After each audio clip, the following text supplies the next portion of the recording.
Hi, what's going on guys? It's Almond. Welcome back to another Wizard101 video. In today's video, we're gonna do a deep dive on the Pendragon Rematch. Now I know I uploaded a video about the Pendragon Rematch a while ago when I first got to test it, and of course we broke the rematch. Obviously it's not intentional for the Black Dragon to just kill his teammates, but of course it was just fun doing that in Test Realm. But eventually, of course, it did get patched, and now I can actually make this video on how to properly do the fight.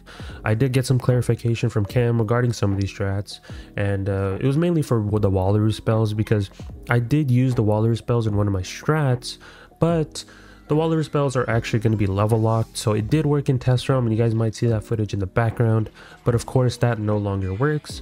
But I adjusted the strat accordingly, so you guys will see what I mean in the video. But of course, this is like a deep dive video where we look at the cheats. I write down all the cheats on the slides so players can get a better understanding of how to do this fight.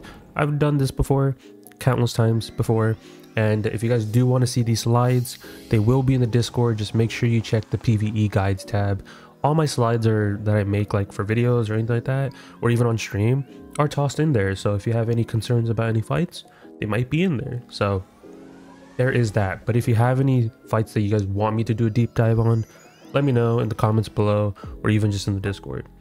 But let's get to the actual premise of the video. So the Arc 2 rematches are eventually going to be coming out, but we do have the Pendragon one that was in Test Realm that players were able to test, including myself, and we have strats for that. So we'll look at the whole premise of the fight and see how that goes, because the Pendragon rematch is not just only the Pendragon that you fight.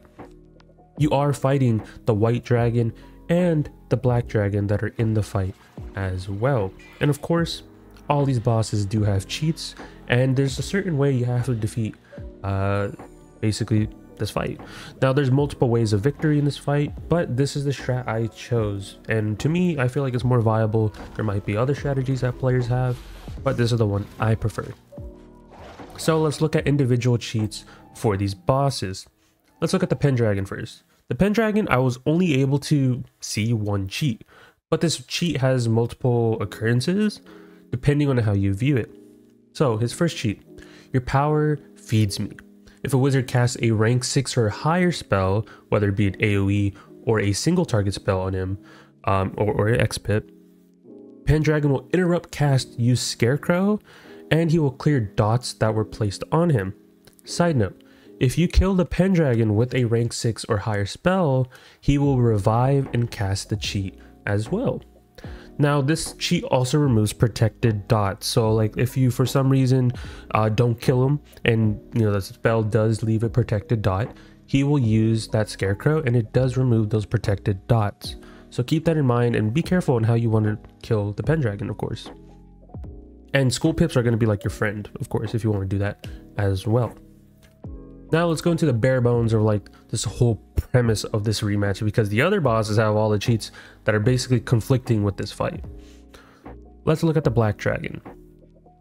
I don't know how to say the cheat name, but we're just gonna run with it. But basically you're too focused on one and not the whole. If a wizard casts a single trap on the Black Dragon, he will cast Cleanse Ward depending on how many traps that spell puts on. If a wizard casts a single blade, like if I'm blading myself or another player, the Black Dragon will cast Disarm depending on how many blades were placed on that wizard. So of course in Elemental Blade, LE traps, he will remove those because of the fact that those are 3 traps and 3 blades from that spell, so he removes each an individual one.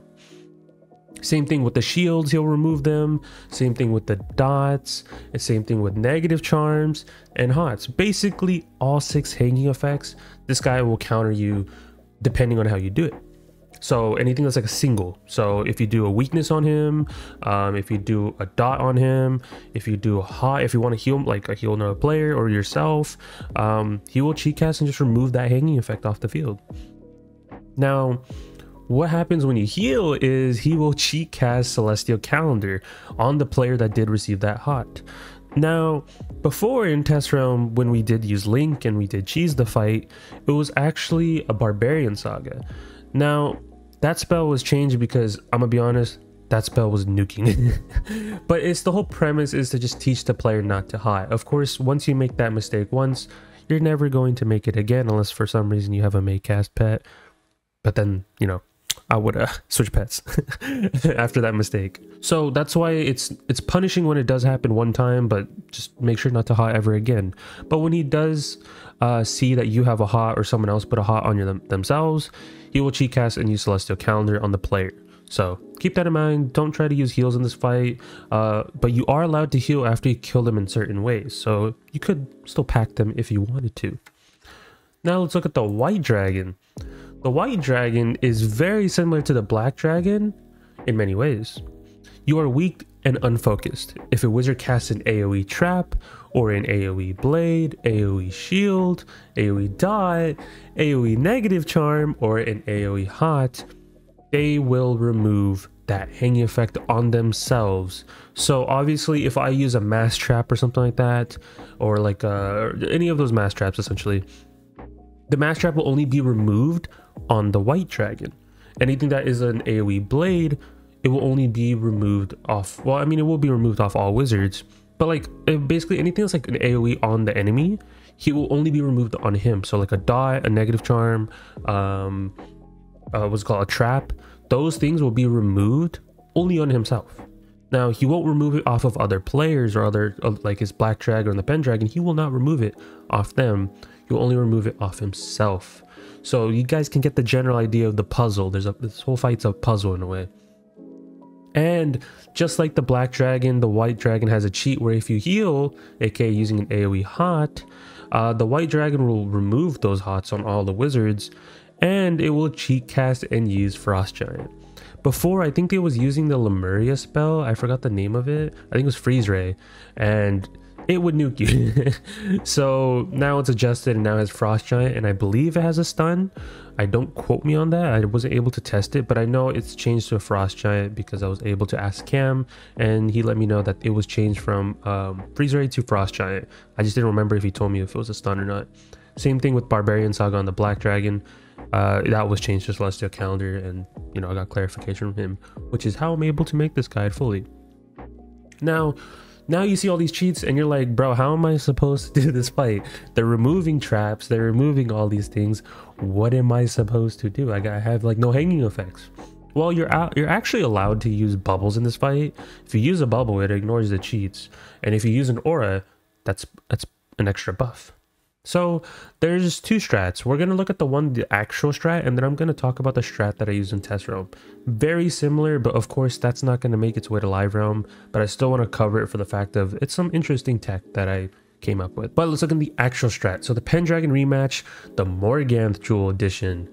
So of course I left like a little note that, hey, you can only single hit the White Dragon, you can only AoE the Black Dragon, and you have to make sure you use a lower pip spell on the Pendragon, just to keep myself acquainted towards that. But ideally, just for the premise of this, you want to have a Death, a Balance, and 2 Storms. You can do this with other schools, but this is just the strat that I'm acquainted towards. And the Death and the Balance don't have to be a Death and a Balance. You can find other ways of buffing players. It's just depending on how you want to do it. I feel like ideally, it would be better with a Death or a Balance, because the fact that Death has access to V-Plague, and that's one thing I like about it, and Balance does have access to Bladestorm via their deck. Of course, you can get Bladestorm from other ways, like Pet. I believe there's an Amulet I think someone was talking about at one point in my chat. There's TC. There's other ways, but I feel like I want to keep it to the point where you try not to use TCs in these fights. But let's actually look at what you have to do. So player 1 is of course doing the bubble. You want to have that bubble for the damage. The Balance person is putting a Storm Trap on the White Dragon, because you are allowed to single trap the White Dragon. And the whole premise behind this is we got to kill that White Dragon. Once we kill that White Dragon, we have more access to all these AoE buffs. You can even do this with Myth, because Myth has access to, I believe, like 3 or 4 different mass traps, which is very nice. So Storms or Myths are going to be really good when it comes to the Pendragon. Now, once you get that set up, you do your Storm Trap on the White Dragon. Storm 1 is going to Aura. You know, if you have Reinforced, that's perfect. You know, if you have a pet that has Reinforced, you're good. If not, just use Galvanic Field. It's not the worst thing in the world. You can use it, not a big issue. And then Storm 2 is actually using TC Storm Trap. You can fluctuate this trap. It can be a trap from your pet if you wanted to, right? But I just used a TC Storm Trap because, hey, imagine if the person doesn't have a pet. Well, hey, you can just use TC Storm Trap and you'll be fine. But you do not want to use Amulet because, hey, someone else already has that. But ideally, if you had a pet that gives a Storm Trap, you can just use that on Storm 2. And then the following round, we have Curse, Hex, and then you just Triton the White Dragon. And then as a backup option, you have a Stormzilla, because there are times where you don't kill with that Triton. And plus, there's not really another way of you doing anything else, because if you don't kill, you don't want to just start bubbling and, you know, start doing these mass traps if you don't kill based upon that. So there's that. So I just tossed in a Stormzilla as a backup hit, just in case. Then round 3, that's when we start getting into the mass traps and all this stuff. So we got Mass Hex, Mass Storm Trap, we got Windstorm, and then the 4th person is going to start getting ready for their hit, so they can do Galvanic Field, they can reinforce, whatever, depending on what they have access to. Round 3, that's when we start doing Death for its V-Plagues, because that Black Dragon does a lot of damage. It does spam Orthrus, it does spam Frog very often, so as a precaution, I put V-Plague in the death setup just to keep you guys alive a little bit. And then we have Bounce for the Blade Storms, another Windstorm from the Amulet for the Storm, and then Storm 2 does Cleanse. The reason why we do Cleanse is because of the fact that the Pendragon actually has Plague and I think V-Plague in its deck. So as a safety precaution, just Cleanse, because hey, it can go do it back to back and you might be doing less damage. So it's just like a safety net type thing, and there's not really much you can do. You can also use Empower, you can use other things, but I just feel like Cleanse is a safe option because, hey, you have Cleanse because you're a Storm, so why not? And then in the last round, that's where you could do another Blade Storm, and then another Blade Storm, and then Storm 1 is also going to be cleansing Storm 2 because that's a backup net or safety net type thing. And then Storm 2 is just going to hit with the Morgantool. Of course, this strat can be adjusted to your own liking. Like, of course, you can have Storm 1 also carry the Morgantool, just so you guys can do 2 separate hits. There's other ways of doing this. It just really comes down to personal preference. But I just felt like just doing it like this was preferably easier, in my opinion. But take it as much as you guys want. But that's basically the premise of the strat. So you want to kill the White Dragon, and then once you kill the White Dragon, you have access to using all these AoE buffs pretty easily. So that's why we want to do it that way. Another way of you guys doing this fight is killing the Black Dragon instead, but it's just kind of niche because it requires more.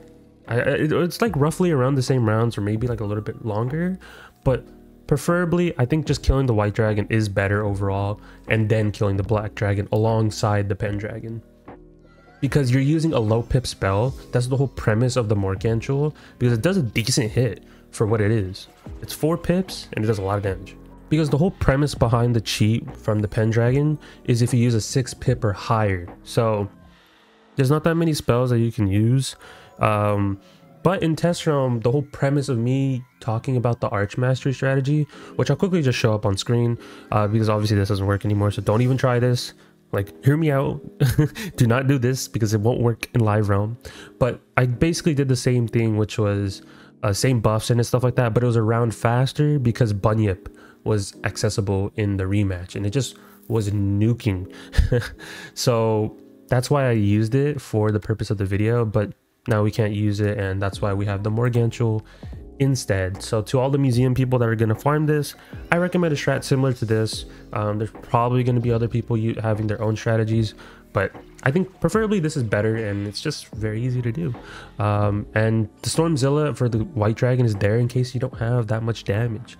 I don't want to like have high expectations of players having the min-max damage for the stat caps, so for that reasoning I put a backup hit for Storm 2. But of course there'll be other strategies that players might have, but this is just mine, and this is just the one I advise you guys to do. So that is it for the video. Hopefully that gave you guys a general understanding of the fight. Basically, Black Dragon does not allow certain effects, as in when it comes to single trapping him, and the White Dragon will not allow you to do AoE buffs. So you got to choose wisely who you want to kill first and then buff accordingly. So take that as how you want to. So it's just, it really comes down to how you feel. There's literally 2 strats of doing this fight. I don't know if there'll be a third of like killing the Pendragon first, but I advise that not to happen. So that is it. Hopefully you guys enjoyed. Like I said, the slides are going to be in the Discord. Just check the PvE guides channel. All my slides are basically there, other than like a few, because I don't want to put guides in there that aren't like done or anything like that, because then it just kind of like ruins it. And I know some people are telling me to visit some stuff back because things were changed, like the rematches. I will get to it when I get the chance, but as you guys know, there are a lot of things going on, whether it be Wallaroo or pre-farming stuff. I just don't get the chance to go back into the rematches. And plus with Wallaroo coming out, there's a lot of stuff I'm gonna have to focus on, like challenge mode, etc. So be on the lookout for that. But hopefully you guys got a better understanding of the fight, and hopefully the strat does help you out with all the museum people that are going to be grinding the museum. If you guys don't know what the museum is, there is a video on the channel, so definitely check that out. And yeah, if you guys want to join the guild, let me know in the Discord as well. That's about it. So hope you guys enjoyed. Be sure to leave a like, subscribe, all that type of stuff, and I'll catch you guys in the next one. Peace out, guys.